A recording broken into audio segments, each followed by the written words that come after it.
Hello, everybody. Welcome to today's masterclass. My name is Jamie Raftery. Thank you for joining me today. We got a fun class in store.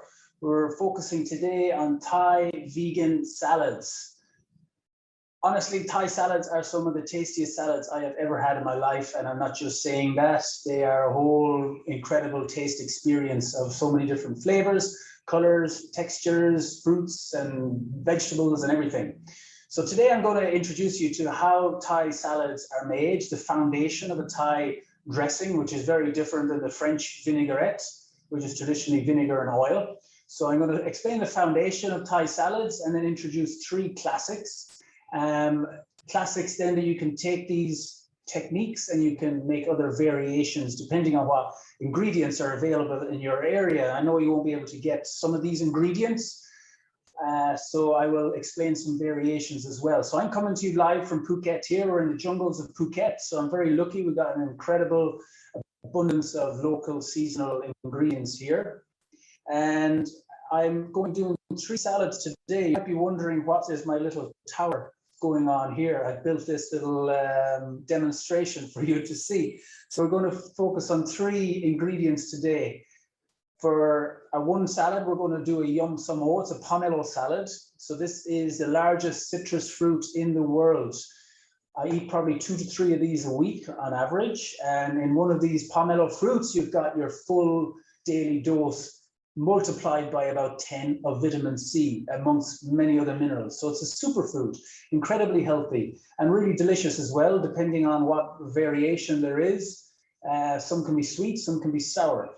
So if you cannot access some pomelo like this, you can also use grapefruit, blood orange, or orange. You can use any kind of citrus fruit like that. You will have to adapt the vinaigrette a little bit just to compensate for the sweetness or sourness of the fruit. Next salad we're going to be doing is a yum mat muang, as it's known here in Thailand. It's a mango salad.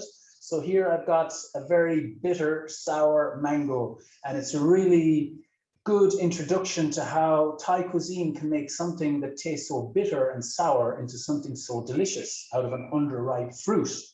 So that's another technique I'll be talking about. And then we got this mushroom, shiitake. Shiitakes are commercially available in so many places now, so I'm sure you can get these. If you don't like shiitake, you can use chestnut mushrooms, button mushrooms, any type of wild mushrooms. We have many different mushrooms here in Thailand, but I'm just focusing on the shiitake for today, just so it's something that you're familiar with and can use yourself. So I'll be making an isan. Isan is in the northeast of Thailand. It's a real classic dish called larb, kind of spelled L-A-R-B, larb. So I'll be introducing you how to make a mushroom larb. Traditionally, it's made out of pork, mince, or sometimes cow's blood. There's different animal products are put into it. So I'll be explaining the flavor combination of the basis of the sauce, and then you can add in any other protein you like, but mainly mushrooms. So they're the three salads we're going to do today. Welcome everybody. We've got lots of people tuned in today. Hello everybody in India, we got France, and we got Sweden. Thanks for tuning in. It's really exciting cooking along with so many people in different regions in the world. It's a relatively new thing for me. The last 3 months, I started teaching like this. Before this, I was teaching in classrooms with real students in front of me, which I really loved. I was teaching at Leeds Cookery School in London for about 3 years as guest chef, and lots of other cookery schools around UK and Ireland, and also teaching all my chefs that I used to work on my team. But this is a new experience, virtual cooking. It's a new way of communication, and I believe we always need to be developing our ways of communication in this modern techno world. So thanks for tuning in. If you have any questions, ping them through. My lovely sous chef is in the background here taking all messages and managing all the admin and everything behind the scenes. So none of this would be possible without her today.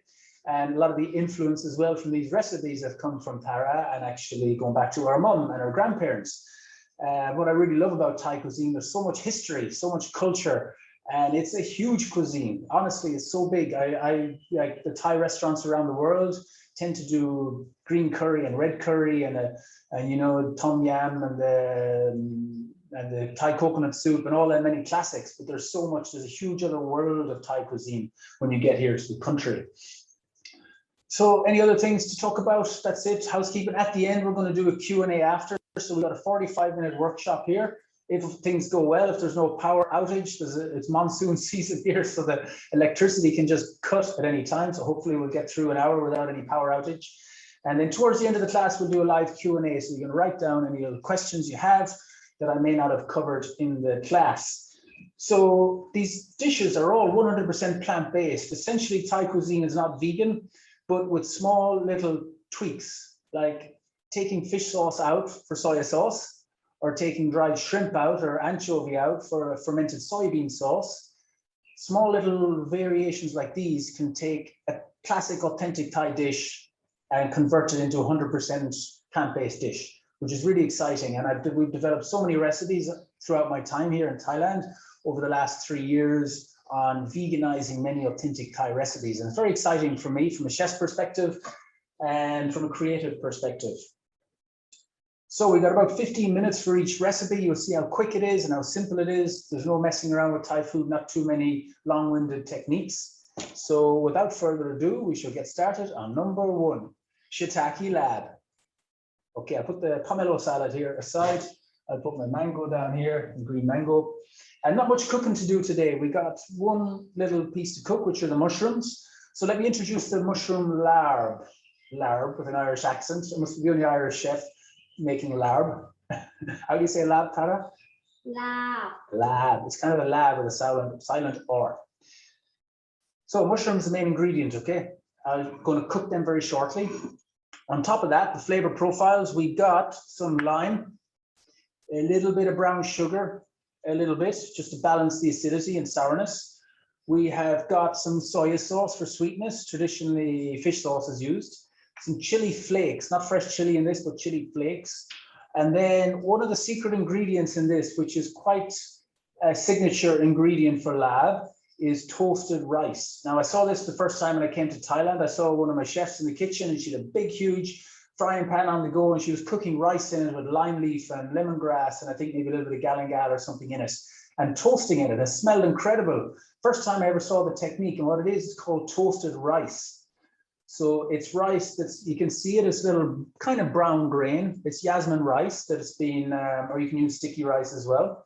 That's been toasted, dry toasted, no oil or anything, really slowly in a hot pan. And then you can put some flavors in there like kaffir lime or lemongrass or galangal or ginger, and that flavors the rice. And then you pound it down in one of these contraptions here, or a modern blender. And then what you have is kind of like popcorn, rice popcorn that tastes like a nice aromatic, and it's got a nice texture to it. And that's used to season it. So you can, by all means, make a toasted rice. I'm not going to do it today. I'm a bit short on time. So I think by explaining it, you may get the image on how to do it, and just simply toast the rice off and make it. If you don't want to do that, or if you don't have it, use some cashew nuts toasted, or some macadamia nuts, or some chopped peanuts, just for that little bit of texture. And then herb-wise, herbage, we got some mint, which is signature to lab. We got some mint. Coriander is an optional thing. I'm going to put in some coriander here too, and then a little bit of spring onion. And that's it. We're going to fold that in near the end. So very simple salad. It's not a cold salad. It's kind of a room temperature warm salad. You can roast it all off, let it cool, and then just mix it all together. So I know traditionally when I grew up anyways, a salad, when people think of salad, it's like lettuce, cucumber, tomato, baby gem, like salad leaves. But for me, a salad is a mixture of fruits, vegetables, nuts, seeds, mushrooms, seaweed, flowers, herbs, oils, vinegars, all these different things combined. It's not just salad leaves, okay? So that's, I think a lot of people have a perception around salad being something boring, but it's quite the opposite actually. Okay, so first lesson of the day, I'm going to show you two nice techniques. First one is like how to wash mushrooms, and the best way to do it is fill up your water, fill up a container with water, put your mushrooms in, and just shake them around and out. And that's it. A lot of people put mushrooms in a container and then they pour water on top of them and then mix them all around and take them out. Now, the thing that's wrong with that is that the mushrooms are like a sponge. They're already about 90% water. So if you're letting them soak in water, they're just going to absorb more. So when you go to roast them, they just go soggy and dry, or soggy, and they're not very nice. So by just filling them up like a big container with water and mixing them around, what happens then is there's only a little bit of like soil, or like a lot of these mushrooms are grown indoor now, so there's not much dirt or snails or worms from outside. It's just a little bit of compost and maybe some people touching them and so on, and like from moving from factory and warehouse and all that. So you just have to clean the outside a little bit. But when we're going to cook them, that's going to kill any outside bacteria anyways. So what happens then is, if there is a lot of dirt, the dirt will settle to the bottom. And then you can go around and you can just give them like a second one and just give them another quick little rinse, in and out. You literally have to go quick. Otherwise they're going to absorb, and that's it. So that reminds me of my time at Gidley Park when I was a commis chef. We used to have about 10 or 15 different types of mushrooms on the menu. The first time I ever saw different wild mushrooms coming from the west of Ireland, I never saw them. And some mushrooms we used to have to wash one time, some mushrooms up to 15 times, like morel mushrooms. They'll have little dirt inside them, and if you don't clean them right, when you eat them, they'll be sandy. And even at restaurant Gordon Ramsay, you wash the mushrooms so many times, they will absorb a lot of water. So what you have to do then is you get a hairdryer, and we used to have to dry the mushrooms with a hairdryer after. No messing, true story. So it's a fine art, and I think so many people do not like mushrooms, and I never used to like mushrooms before when I was a kid. And I think sometimes if you've had a mushroom that's not been cooked properly, or is quite old, or hasn't been seasoned properly or roasted properly, it can be a very unpleasant experience, and it can put people off mushrooms for good. But if you have a mushroom that's like nice and clean, nice and fresh, roasted nicely with a little bit of thyme, a little bit of garlic, a little bit of cumin or spice, and you eat that and it's like, bam, wow, tastes so good. So I like changing people's perception towards whether they like or do not like mushrooms. Okay, so on to preparing the mushrooms. I'm going to dice these. Oh, this is going to take a bit of time, huh? That's okay. I'll fast. I can chop and cut at the same time. So the next little lesson, a very, I think, invaluable lesson when it comes to mushrooms, I'm going to share with you next. I just cut off a little bit of the stem. Shiitakes can have a big stem, so I cut them off a little bit. Otherwise, it can be a little bit woody. So the next lesson is about cooking mushrooms. As I said earlier, mushrooms are 80% water. So if you're poaching mushrooms, that's good. You can poach them in a soup. That's fine, because all the moisture will go into the soup and flavor it nicely. But if you're roasting them, if you put oil in the pan and then wet mushrooms in, what's going to happen? Water and oil is just going to stew together and form like an emulsion kind of thing. You're not going to get any roasting. And we all know from roasting is the Maillard effect. So when you roast something, you caramelize it, and you like caramelize the natural sugars, and you bring out the flavor and everything. And that's, you know, it results in a pleasurable experience. So what I do is just put the mushrooms in a dry pan. And it doesn't even have to be hot.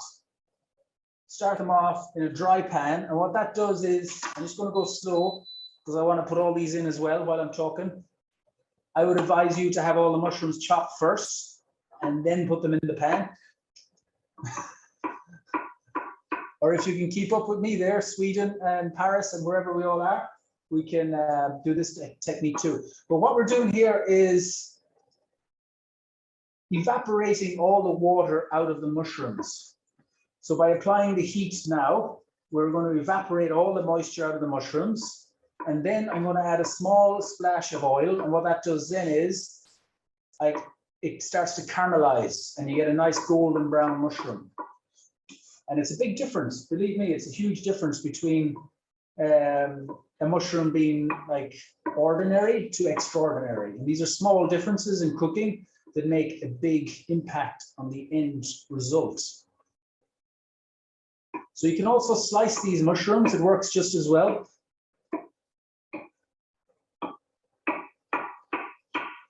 So what I'm doing there, if you can't see too closely, is I'm just cutting the mushroom down the middle and then stand it up and then cut lengthways and then around here and then that way. Okay, everybody, we're back. I hope you can hear me now. We might have had a little bit of a sound audio difficulty going on. Sorry about that. Sweden, Paris. We have some chefs cooking here and you can't hear me, but you can see us. Is everyone okay? Have we got a thumbs up from the students? Yeah, we got sound. You can see me, you can hear me. Okay, great. So apologies for that. We have a little sound difficulty. Sometimes the okay, yeah, okay, that's cool. So just to recap on where we're at, guys, the 3 salads we're working on today. We have got a pomelo salad, we're doing a mango salad, and we're doing a Isan Northeast Thailand mushroom salad. So I've just chopped all the mushrooms, as you can see there. Chopping them up really small. I'm just going to recap on how I cook them. In a dry pan, no oil or anything. Chop the mushrooms nice and small, a small pinch of salt. That brings all the moisture out of the mushroom. And then we're going to hit it with just a little bit of oil. You can use some coconut oil or olive oil. And then they will fry up really nicely and get some nice caramelization and nice flavor in the mushrooms. So the application I'm using it for here is I'm adding all the seasonings in after I cook them. The roasted rice, the soy sauce, the chili, the little bit of brown sugar, and the raw shallot and the lime juice. But for other applications here, you could add in some garlic and some thyme and some rosemary or marjoram and cook them down with the mushrooms. So I'll crank it up a little bit. Mushrooms shrink a lot as they're cooking as well. They're 80% water. I can see them starting to go a little bit brown here now. So in about 10 seconds, I'm going to add in a splash of oil. Okay, here goes. A little splash of oil. And you can just see the roasting there.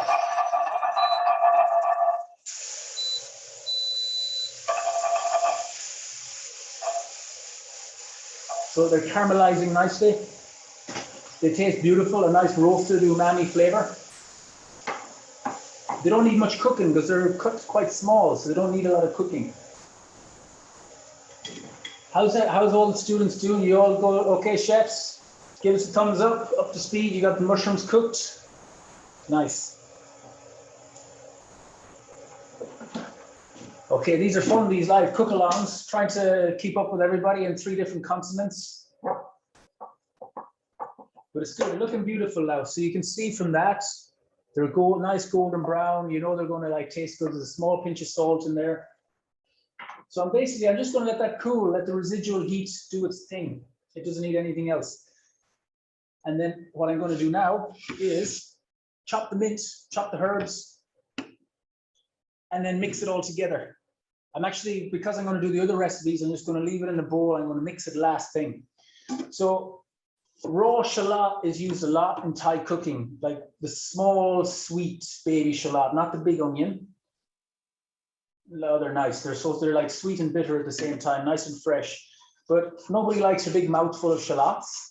So you want to cut them really thinly. And the thinner you cut them, just the finer they are and just fall into the salad. They just kind of melt in with the soy sauce and the lime and the seasoning. So nice and fine. You can cut it down the middle if you want. And then I go lengthways here.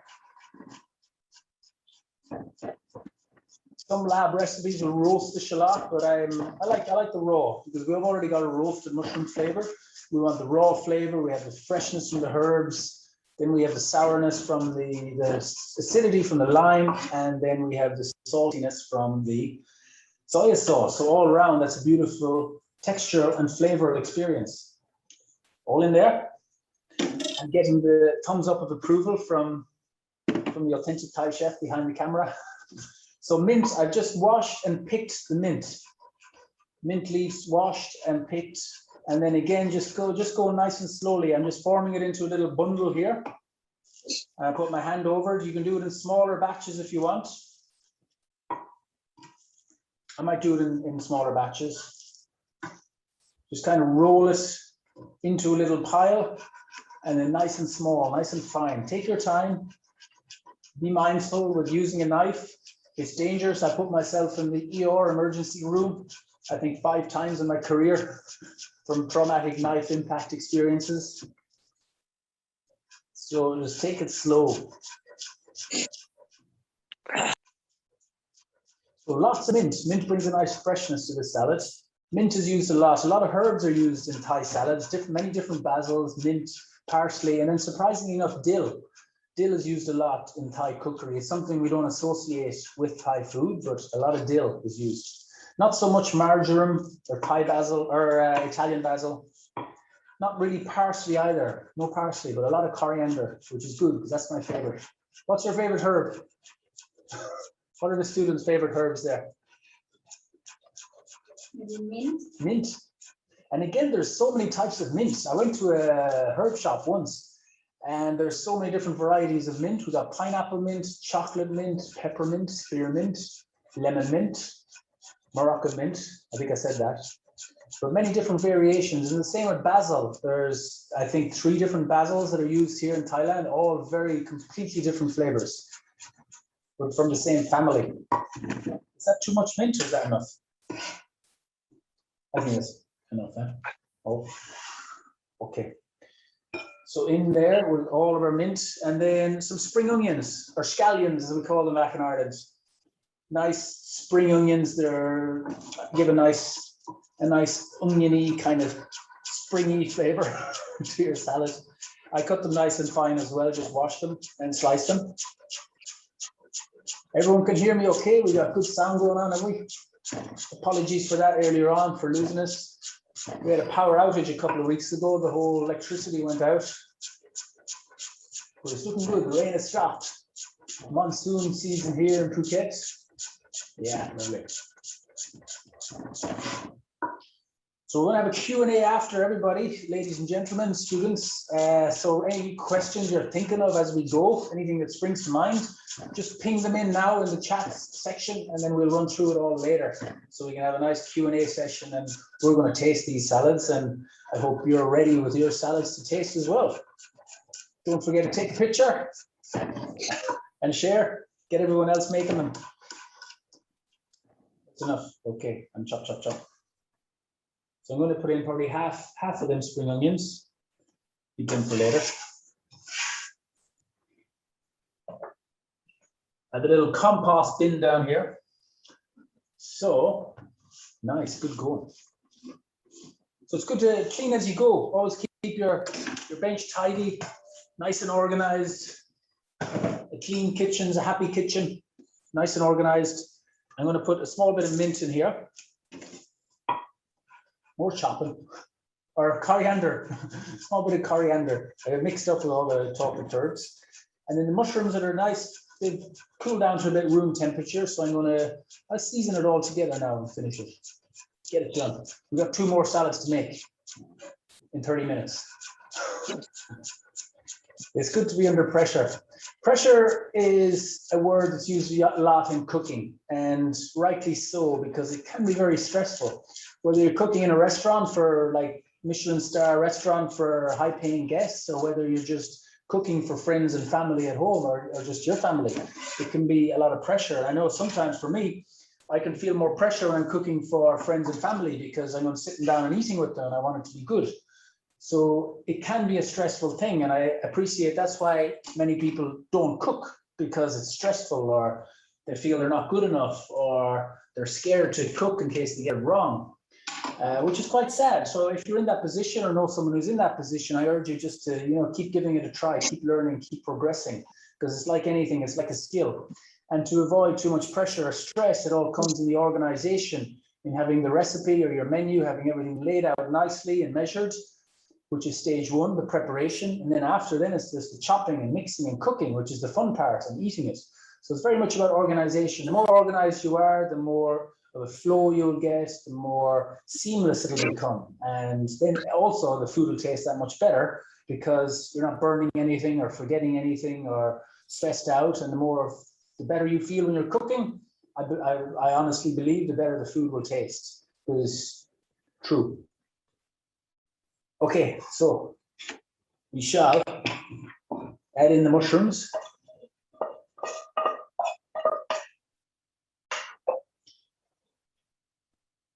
And now comes the seasoning time. So just a tiny little bit of brown sugar, just that small little bit, like you saw, a really small bit to take the edge off.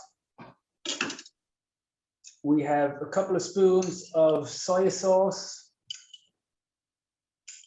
I think 20 ml the recipe goes. I don't always add it all in because it depends on the strength of the soy sauce. Every soy sauce is going to have a different strength. And same with chili, every teaspoon is different sizes. So add a little or a little more. And you can always go back then, we'll taste, and then you can go back and add a little bit more. But if you add too much soy sauce, too much chili, then it's like, oh, you got to start all over again. So a nice amount of lime juice.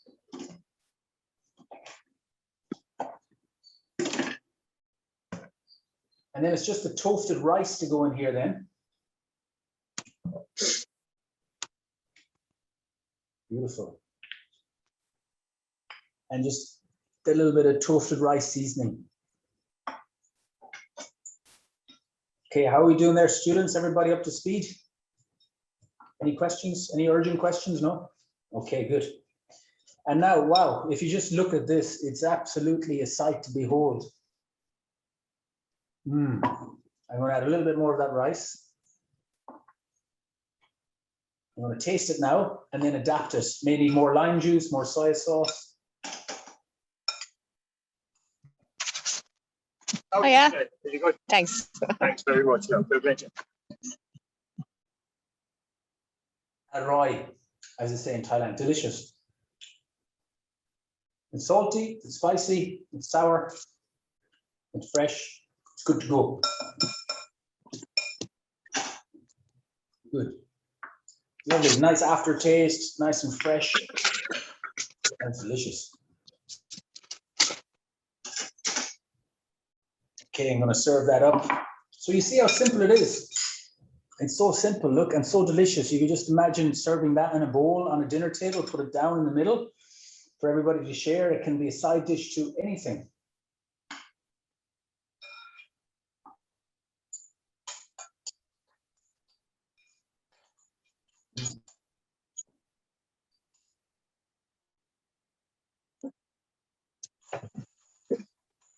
Give a good mix. Amazing. A nice fresh raw flavor of that onion as well. Like everything in here, everything in the salad serves a purpose. One more taste. All right. Okay, salad one done. There we have it, our Larb vegan version, roasted shiitake mushrooms, mint, raw shallots and coriander, some spring onion, lime, chili, soy sauce, and tiny pinch of brown sugar just to balance it. Done. Nice. Okay, now. Oh, pomelo in the fridge tower. Okay, on to this. Pomelo, the largest citrus fruit in the world. An absolute beauty. I never really knew much about them until I came and moved out to Asia. I saw them in China when I was out there. They're very popular all over Asia. Biggest citrus fruit. Check this out. Yeah. Yeah, nice. How's she looking? It's beautiful. Very special ingredients. All your daily vitamin C, as I said, multiplied by 10. So basically for this, I've got some I made earlier there, but it's just like a big orange. It's just like a big, massive orange that you peel back.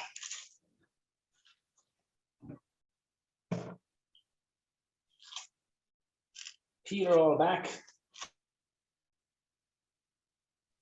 And then we got a big old pith in there. And you know, they're all segments. So it can be just broken down into segments.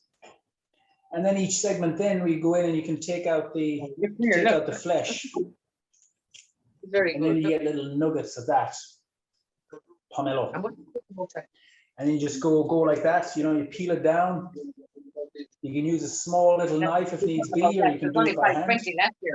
And just keep working it around. And you take these little nuggets of deliciousness of these pomelo salad out there. Beautiful on its own or in a salad, which I'm going to show you now. Okay, do that there. That'll be for later.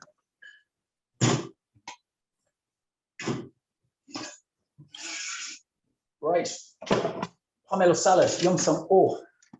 Yeah, you do that. Yeah. Right. Okay, listen up. Everybody ready? You got your ingredients? We got 15 minutes to do this. So what have we got? Okay, we're going to start with the sauce. Sauce ingredients, very similar. We've got some soy sauce, some lime, some palm sugar, a little bit of red chili, Thai red chili paste. This is Zoom, you see. I wish I could. And then I have some fresh tamarind here that I've just poured some boiling water over. And I'm going to mash it down with a fork. And then that creates like a tamarind paste, tamarind water. That gives a bitterness. Tamarind is a very sour bitterness, used a lot in Thai and Asian cookery.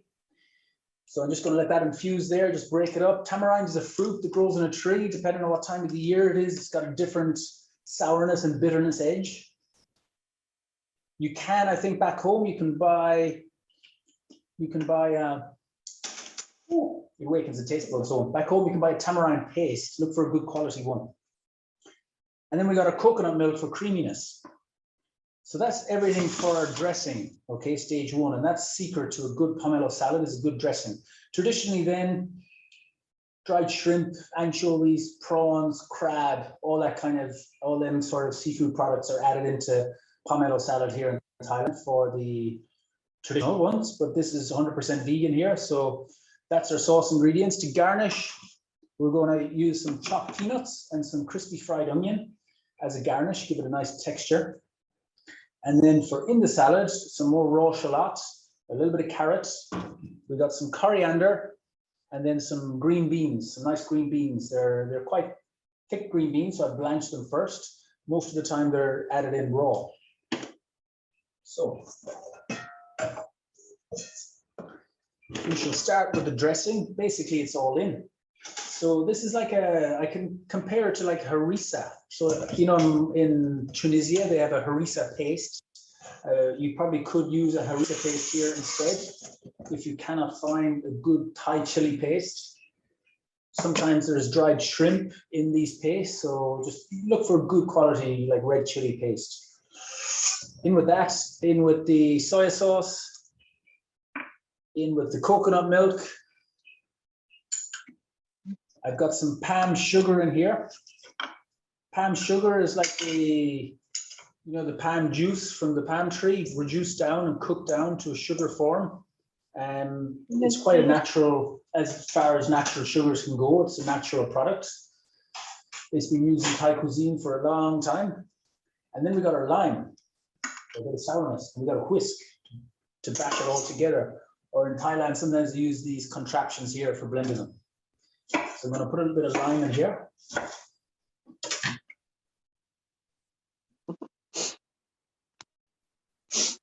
I remember the first time I had this salad, I was in a little vegetarian restaurant in Boat Avenue, 50 baht, which costs about $1.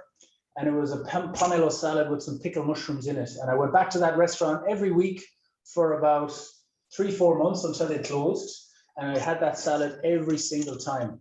It was like the fresh pomelo, the mushrooms, the vinaigrette that's kind of a little bit creamy from the coconuts, a little sweet, a little sour, a little spicy, and all around when you eat it all together, it's like, you know, beautiful, light summer salad. So I'm gonna whisk all that together.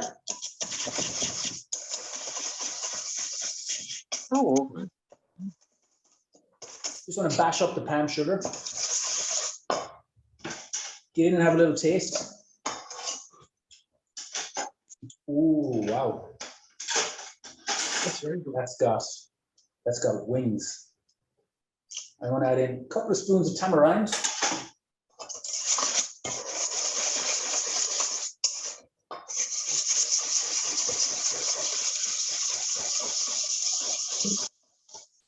And that's it, really. So that's the pomelo salad dressing. Yeah. That's how you make the dressing. Simple as that. But it's quite potent, very strong, tastes so good. Having a little taste after I added the tamarind. I'm thinking another spoon of tamarind just to give it that extra kick. And we're good to go. So now I want to get all the ingredients ready. So I've got me some carrot. Just going to peel the carrot back.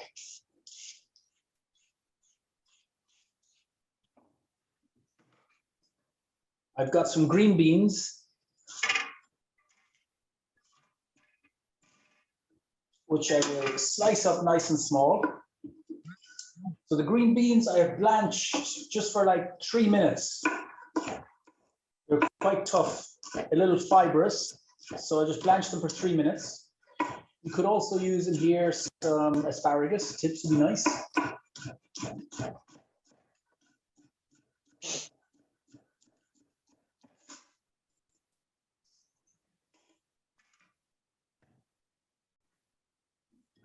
So the carrot I'm going to add into the salad raw.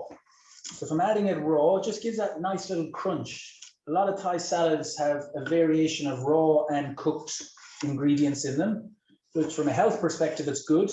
And also from a texture and flavor perspective, it's really good too. So I just slice in half, slice down lengthways, and then like nice and small little bits. See, if they're too big when you're eating them, it just takes too much work from your teeth. So the smaller the better when they're raw. You could grate this if you want to. We've got some nice colors going on here. We've got the green and the orange already. We need some white. Well, we've got some white here, white pomelo. We've got the Irish coming along here. The Irish colors. I get excited when I do a dish that's got Irish colors in it. We're going to call this a Thyrish Pomelo Salad.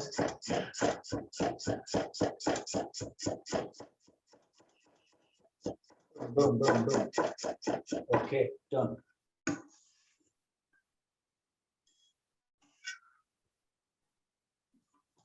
Okay, yeah, okay. Everyone is catch up. Everyone's caught up. Yeah. You're all cooking along, great. We got students tuned in today from Paris. We got Sweden in the house. I think there's someone from Delhi, New Delhi in the house. And I think Galway, West Ireland. Have we a representative from Ireland here today? Yes. It's fun to cook along. Okay, so shallot, onto the raw shallot, really fine. As I said in the mushroom one earlier, really fine. Just make it and serve it on the same day. If you're leaving ingredients in the fridge for 3, 4, 5 days, they're sort of losing their vibrancy. When you make a dish, when you cook it or when you put it together, it's got like living life force energy in it. You know, the longer you leave it, the more that depletes and it loses its freshness in taste and also in nutrition. So just make enough you need for each day. So that's all my filling. Okay, coriander. Doing a lot of chopping today.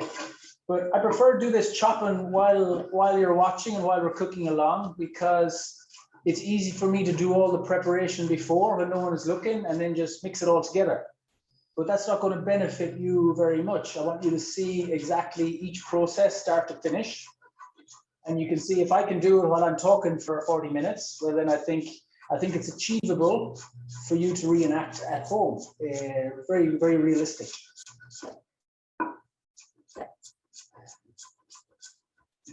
So if you have any questions there, anybody, like as we're going, if I'm going too fast, just type them in. We have a chat forum on the side here for everybody to put the questions through. And then what we do after, we have a live Q&A and we just go through all the questions after and answer them one at a time, just to keep the flow going.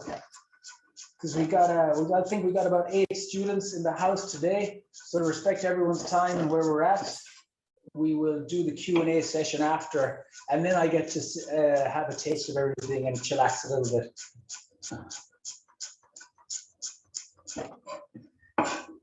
Okay, that's the coriander. There's quite a lot there, but I like coriander. Okay, and I'll keep this for later.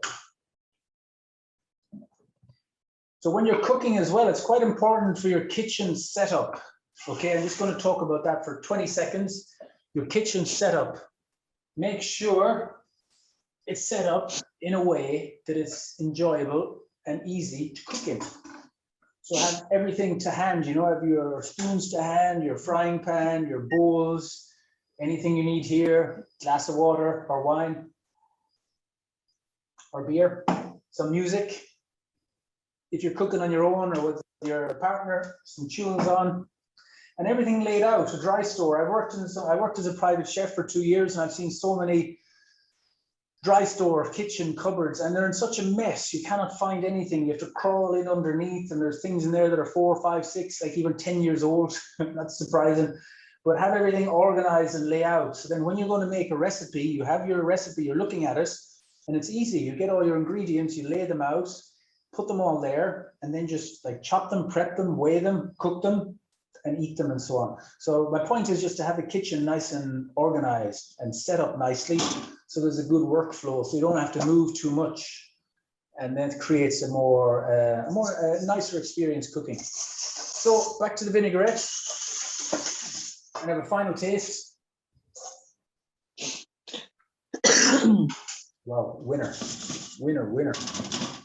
Got everything laid out, as you can see the way I'm working here. Like I get rid of stuff I don't need.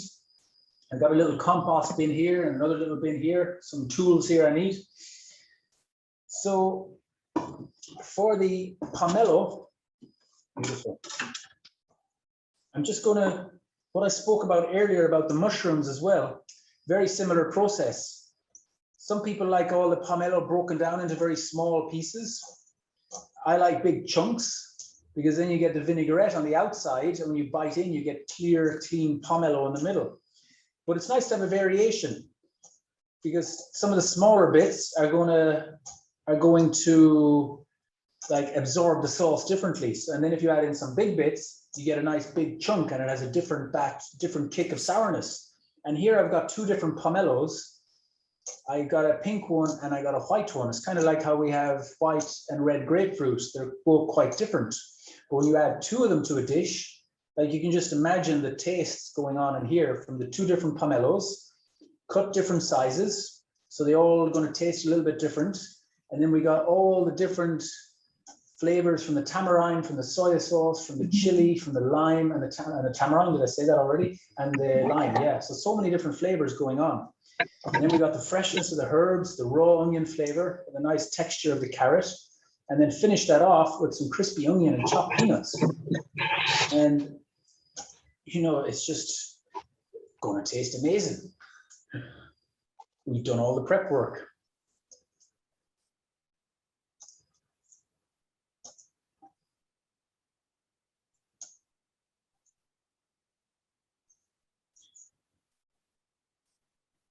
Okay.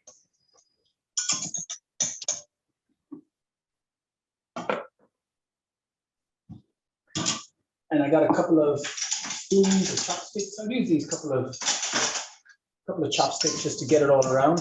I want to soak all that pomelo into the vinaigrette first, just so that's like kind of absorbs all the beautiful moisture. And as you can see, you could just sit down and eat that on its own. It's just so delicious. And we're just going to take it to a whole new level.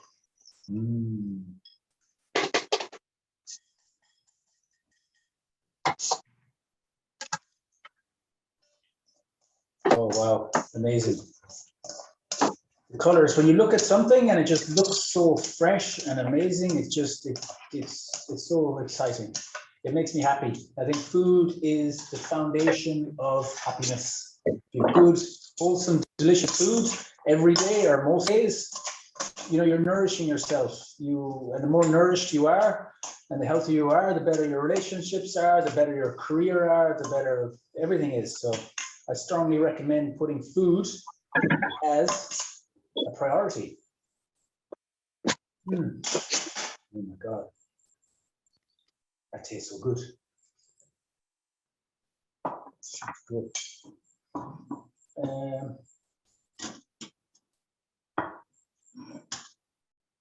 So that's it, everybody. Are we up to speed? Am I going too fast? We got to, oh, it's so amazing. Look at this. We got nice big chunks of pomelo, and then we got nice smaller little bits. So time to serve.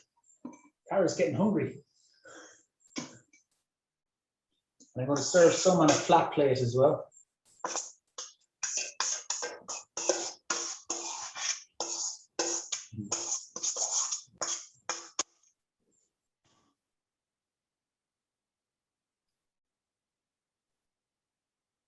Nice. People eat with their eyes. We're all, when you see something that looks nice, we just want to eat it.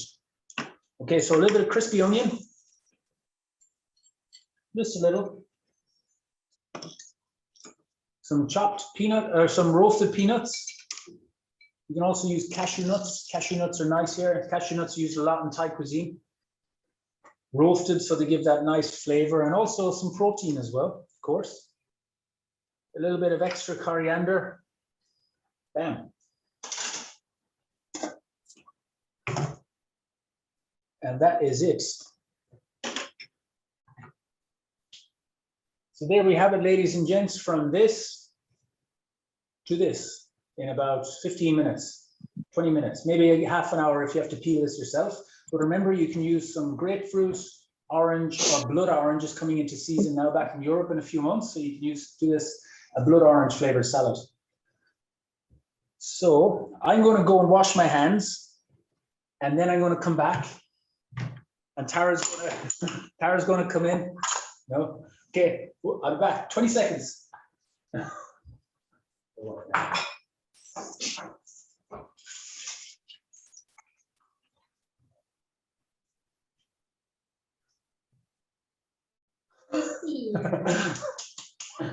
So I just need to wash my hands a little bit. Okay, good to go. How's the sound? Everyone can hear me okay? Sweden, India, Paris, Ireland. Nice. Wow, looking good. Okay, what's our last salad? Oh, we got one more to make, eh? We're busy. Yeah. Green mango salad. 2 salads done, 1 to go. Last one. So I have a lot of respect for Thai cuisine. They can make a underripe papaya or an underripe mango taste incredible. These are like rocks that'll knock you out. But we all know we get an avocado or we get a mango and they're underripe. So what do we do with them? We leave them to ripen for about a month or so. But you can make this from underripe mangoes that you get at home in the supermarket. The Spanish ones, or depending on the time of year, they come from Brazil, Spain, or India. There is literally probably, there's how many, hundreds of varieties of mango in Thailand, depending on different regions of Thailand. There's mangoes from this size to like ones literally this size I've seen. So many varieties, kind of like apples and pears at home. There's hundreds of varieties. Same here in Thailand with mangoes. So this recipe will really be determined by how ripe or underripe your mangoes are. I really advise using an underripe mango because they're a little bit sour and they're more dense in texture so that they can absorb all the dressings more effectively. So I'm going to peel these back.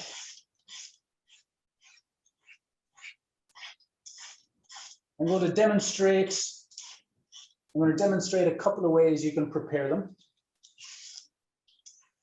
And then I'm going to explain what the sauce dressing is. And then it's quite a quick salad to make. As you see with the pomelo, it's very similar.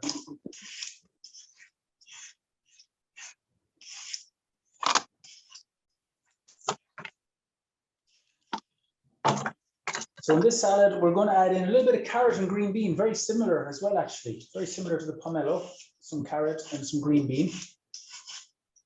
And then the sauce, also very similar, except we have the addition of fresh chili and fresh garlic.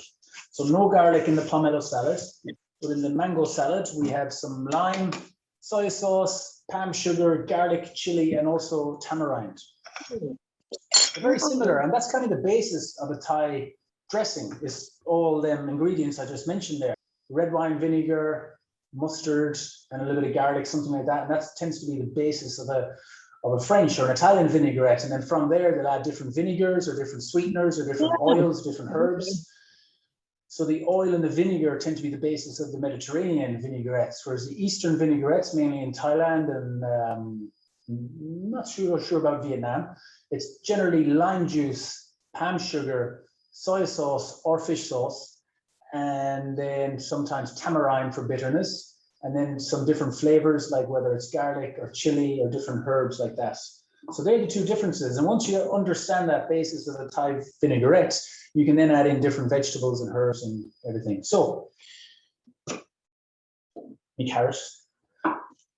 How many different ways? I think we've got three different ways to prep the mango. And then I'll leave it up to you to choose. What have we got? One. Okay, one is, or should I leave this to last? The Thai way of doing it, you'll see them on the side of the street, and you'll see ladies mostly doing the vegetable cooking, but I've never seen guys mostly, and they'll be chit-chatting, have a chat, and they'll be like boom, boom, boom, boom, boom, boom, boom, boom, boom, boom. And what they do is I haven't mastered it yet, but what you're doing is you're going in like this. I'm afraid of cutting my hand off here. But you can see the little chunks coming down then. And again, as I said about the pomelo, then chunks will be different size, depending on your skill levels. But this is a highly skilled thing, which most Thai people grow up doing. Hold on, I'm getting it now. Or maybe not. So Google it on YouTube, but that's the one way you can do it if you would like to try that adventure, but I would not recommend it.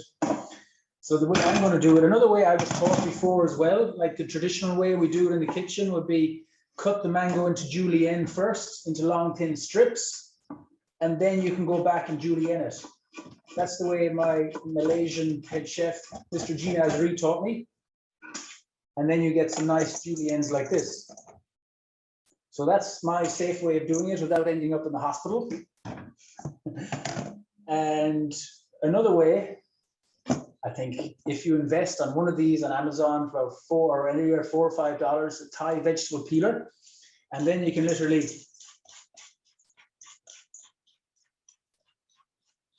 what it is, it's a peeler, but it's grooved, so you can Julienne it at the same time. And it works with a carrot as well. So then in here, I got these beautiful long strips of mango. I think we'll stick with this one for today. The easy, safer way. And with this way as well, you can get right down to the stone.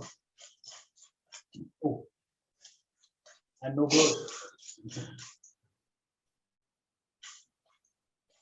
Nice.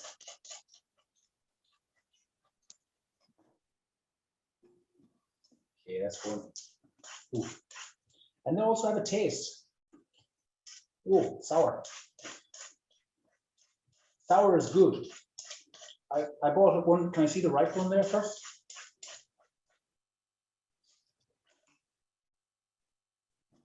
This. So you see when it starts to ripen, it'll start to turn yellow. And then when it's pure green, it's underripe, and that's perfect for this green mango salad.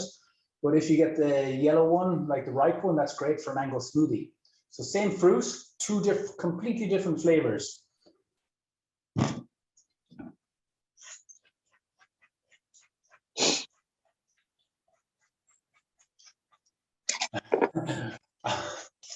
How are we doing, everybody? Everyone up to speed there? How are we doing, chefs? It's funny, I can't see you. I need to set up my section here sometimes so I can see you all cooking along with me in all your different countries around the world. It's quite fun to think of everyone set up in their kitchen at home, prepping along. So keep the questions coming in there. Just type in the message, everybody. We have the speakers on low, off. So just text through your questions, type them through. Okay, now we've got enough. We've got a lot of mango here. And then just some carrot as well. It gives a nice color coordination and also different flavor and nutrition. Raw carrot, good for the eyes, good for the skin.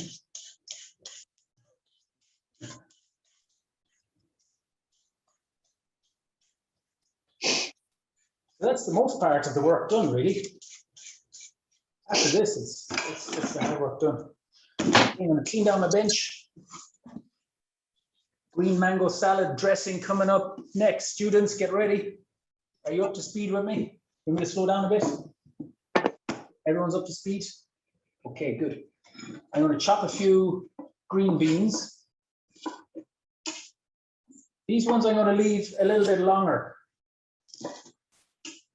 A little bit longer, the green beans, or smaller. Yeah, either or is fine.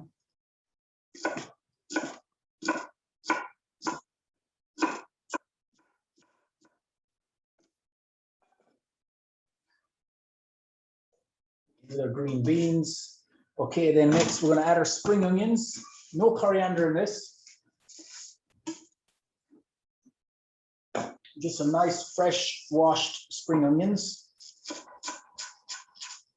So if you're making this salad for dinner or for friends coming over or a dinner party or anything, you can have it all prepared like this in the fridge, leave it unmixed, make the dressing and keep it separate. And then when the friends come or when dinner's ready, all you literally have to do is just mix it together. It's easy.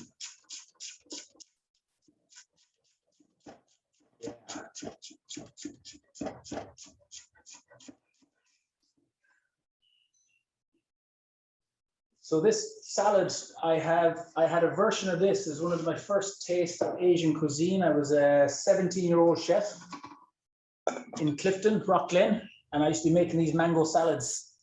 What else we put in them? We used to put garlic in them as well. Yeah, garlic, chili, very similar to this. We used to add some sweet chili to it. Or used to serve it with spring rolls. So a little nice mango salad, and then we do a mango mayonnaise and a nice crispy spring roll. That was one of our salads. So I was cooking that kind of food when I was 17 years old, which is about 5 years ago now. No, actually, it's about 17 years ago. I can't believe it's that long ago. Still cooking. 21 years ago, I started cooking. So I'm going to crush the garlic down. I'm going to crush the chili down. Do I use the cook sack? So traditionally, I'm just going to show you the traditional way. A nice little contraption like this. So these are used a lot in Thai cuisine for making pastes and chutneys and like chopping, like making powders and stuff like that. So we're not going to use that today. But we're just going to mash down all the garlic and the chili. And then we need a little bowl.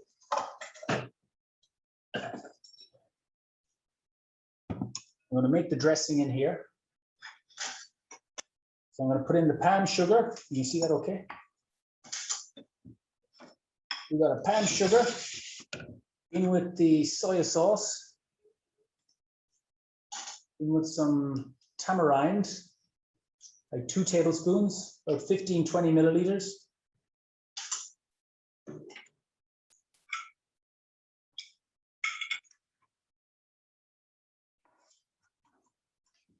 It's good to chop the garlic nice and small, nice and minced, so it kind of gets dispersed throughout the liquid.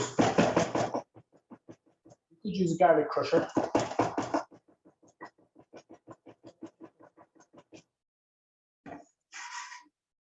Okay, and let that garlic marinate nicely in with the lime juice, and soy sauce, tamarind, palm sugar, chili. It's a little flavor explosion. So as you can imagine, the carrot and the mango, you know, they're quite bland vegetables, quite bitter actually, and you know, sour mango. So they need a good vinaigrette, a good lively, strong vinaigrette to bring them to life. Salads have a bad reputation of being something that's boring or something that's bland. For anyone who thinks that, I would like to make you a salad and show you how incredible they can be. There's some Thai salads that have crispy mushrooms in them and seaweeds and different things like that, and they're truly, truly delicious. And so healthy and fresh as well. And in the summertime, you know, summertime back in Europe now and here in Asia, it's tropical climate. So these are good foods to be eating in the hot temperature. It just keeps your body temperature down.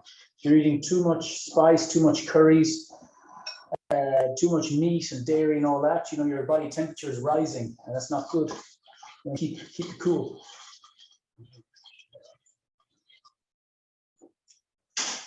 Ooh, that's good. Very similar to the Larb or the Pomelo one, but then there's no coconut milk in here. The Pomelo one is just that little bit more creamier and no garlic. So it's quite a different, more fruity kind of flavor. And then the green mango salad is just more chili, more garlic, and less coconut, so not as creamy, more kind of like strong. Amazing. Okay, so just all in with that. Let's hope there's enough dressing.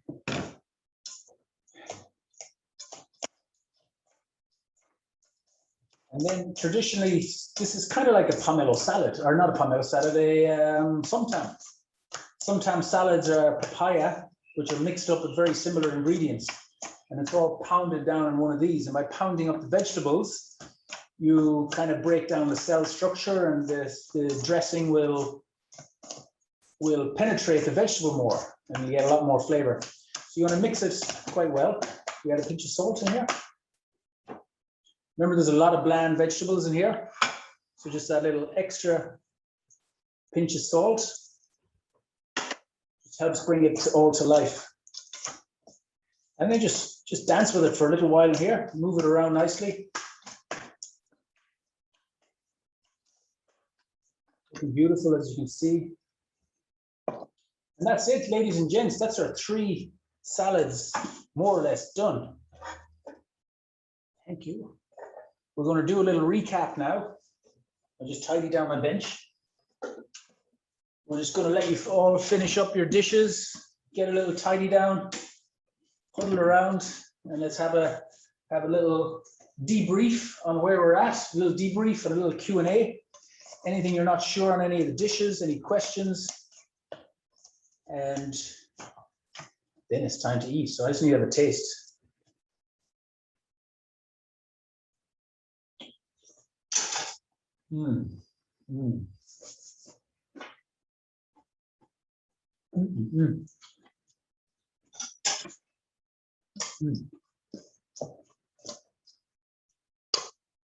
Very nice. Very delicious. You could sprinkle nuts on this too, yeah? Yeah. It's got a nice fresh texture, as in like a fresh vegetable-y texture. But everything is seasoned very nicely. There's sweet, sour, garlic, spicy, bitterness. So all in all, it's like a nice, pleasurable chewing experience. If you've got to chew a lot of raw vegetables in a salad that's got no flavor in them, it's quite a boring and bland experience. And we don't want to go back and repeat that again. But when you have it in a salad like this, with lots of raw vegetables, lots of raw, healthy vegetables, loads of fiber and everything. But then when you have a really nice, strong dressing in there that kind of like, bam, brings everything to life, then it becomes a nice, pleasurable experience that you'll want to repeat. And that's it about healthy food, I believe, is that it should be enjoyable, not just healthy, it should be healthy and enjoyable.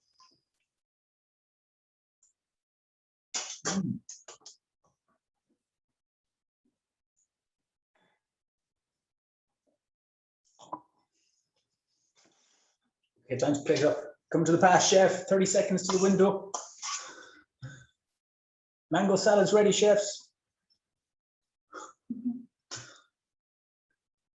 It looks yummy. It looks fresh.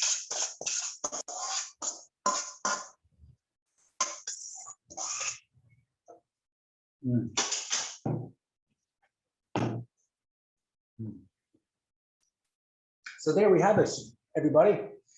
We have our green Thai green mango salad with carrot, green bean, raw shallot, spring onion, and then a nice dressing of garlic, chili, soy sauce, tamarind, and lime juice. A little bit of pink salt, bring it all together.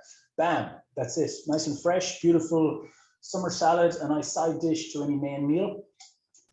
And today we're going to be eating it with our Larb, Larb, a really nice umami packed mushroom salad from the northeast of Thailand, seasoned with roasted rice, raw shallot, mint, coriander, and a nice dressing of lime juice, a little bit of soy sauce. And then on to our Pomelo Salad, our Yum Samo. We got our daily dose multiplied by 10 of vitamin C in here, with a nice creamy Thai dressing of coconut milk, tamarind, lime juice, soy sauce, and some raw carrots, some chopped peanuts, and crispy onion to garnish it with. And that's it, our Thai Vegan Salad Masterclass has come to a conclusion. We ran a little bit over time, I do apologize, but invaluable knowledge, I think, to share with you and to show you how simple and how fun and how delicious it is to make Thai vegan salads at home. So to recap on ingredients that you may not be able to get, for the pomelo salad, if you cannot get pomelo, use grapefruit, blood orange, or a combination of them all. Other than that, everything is readily available. If the Thai chili paste you cannot find, you can use a Tunisian North African harissa, which works good. Mushroom lab, you can use any type of mushroom you like. Slice them, dice them, however you like, just roast them really good. And go back to the start of the video, hopefully you can see it and hear it about my tips on cooking mushrooms. And then the roasted rice, if you cannot find a roasted rice, you can just roast some rice yourself with some kaffir lime, or if you cannot get kaffir lime, just roast rice on its own and then grind it down in a little crook-up sack or a small little blender. Or just use some roasted chopped cashews or peanuts in place. Green mango salads, underripe mangoes are quite easy to find at home. They'll all vary depending on the time of year and everything. And some carrot, green bean, and everything else is easy enough to find. So no excuses, no matter where you are, you can do your own rendition of these. So just to reiterate, the understanding of how a Thai salad dressing is made, a little bit different than the French style one. So we spoke about that earlier. So that's it, time to eat, getting hungry. Any questions coming through there, everybody? What have we got? All right, we have a few questions coming through. The first one for the lab. Can I replace the mushroom with fruits? And if yes, what did you do? With fruits? Yeah, because some people don't like mushrooms. Don't like mushrooms, yeah.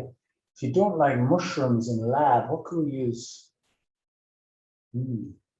Lab, I don't know.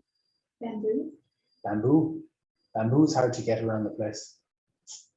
It is a mushroom lab, so essentially the dish kind of revolves around mushrooms. So I'm not too sure what else. If I think of anything, I'll send you through. Mango lab. Okay. In Thailand, we do that. Oh, in Thailand you do. How's that? You do a mango lab. Yeah. Diced mango. Replace you can slice the mango like that. Okay. Yeah. Replace the mushroom. Okay, so you could add in, you could do some mango lab. Okay. Does that answer? I hope that answers the question. Good question. But again, what I spoke about mushrooms, some people don't like them, but then if you have them fresh, they're washed well and roasted well and seasoned nicely, you may go on from not liking mushrooms to liking mushrooms. So Q&A session going for 5 minutes. Any more questions? Just type them in there, ladies and gents, boys and girls. And looking forward to seeing your recreations when you make them. The next other questions for the pomelo salad. Can I use ketchup instead of the chili paste? Under no circumstances will you use ketchup. No, I would not advise that. Please do not use ketchup in a pomelo salad. It'll never taste the same. Like ketchup has got a lot of sugar in it, a lot of high fructose corn syrup, and it'll just change the whole complexity and the recipe around, and there'll be no chili in it either. So I wouldn't look for a good chili paste. And harissa, look up harissa. They're quite easy to get in Sainsbury's, Waitrose, all major supermarkets will have a good chili paste, harissa. So that every different culture and cuisine kind of have their own different chili paste. So you should be able to find them. No ketchup. And how long does this last for everything? Everything. So as I said earlier on, like fresh salads should be made and served fresh. Once they're left in the fridge for a few hours or days, they lose their life force energy, they lose their flavor, they lose their nutrition, they lose their vibrancy. So the fresher you eat them, the better. So plan ahead. I'd say the lab will last you know, a day or so. But again, there's lots of fresh herbs in there and raw onion and so on. So try to keep them as fresh on the day, just to make enough you need for the day. But what you can do, if you're kind of, you can make the raw ingredients and make the dressing and keep them separate, and then just mix a bit as you need them. So you're not mixing it all together, just mix a little bit as you need them, finish it, because the raw ingredients like the pomelo and the mushroom and the mango and carrot, they all last better when they're in their raw form and unpeeled and is kept in the fridge. But once you peel them and expose air and oxygen to them, they start to break down, which is normal. They start to, you know, decompose and ferment and so on. So I'd advise keeping them in their raw form as long as possible, and then mix them with the dressing as and when you need them. Because as you can see, these just look so fresh and inviting and everything, but look at them in 2 days' time, it'll be like, what else is there? I won't be wanting that to eat them. So good question. Fresh is best. Anything else? All good. Okay, thanks for tuning in today, everybody. A really exciting class. I love Thai cuisine, as you can probably tell, and I think it's something that everybody around the world, it's probably in most people's top 5, if not 3.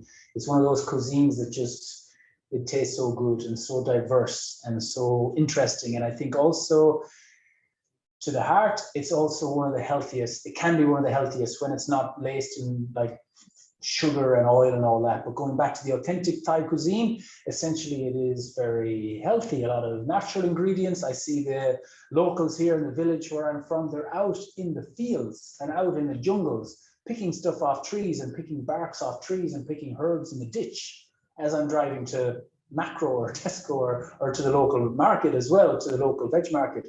And that's how we evolved as human beings, is to gather food in the wild and in nature. And that's very much gone in the Western world, but you know, I know it's not realistic that we all go out and forage for our food, but it's really nice to have that connection with where our food comes from. And it's really nice for me as a chef to see that that still happens, that people still go out in the jungle and hunt for different herbs and vegetables and fruits and so on that are abundantly available in this area. So next class we got coming up is Italian cuisine this Saturday. It's a very exciting class inspired by my experience in Giorgio Locatelli's restaurant about 20 years ago, and I have a lot of love for Thai cuisine. I think it's one of the most progressive cuisines in the world for veganism. It's pushing forward with plant-based movements. It's leading the way there. The slow food movement started in Italy way back in the day. So very excited to do 2 classic Italian dishes in a 100% plant-based version. Lots of classes in the on-demand library. Tune in, catch them, and you know, try out the recipes, see how they go. Put the class on in the background, put it on the loudspeaker, and then you can look at the recipe, print it out, have the ingredients, and you can just sort of like hear me in the background talking through. You can press pause or speed it up till the end, however you please. So thanks for tuning in, and see you next time. I'm going to go straight for the lab.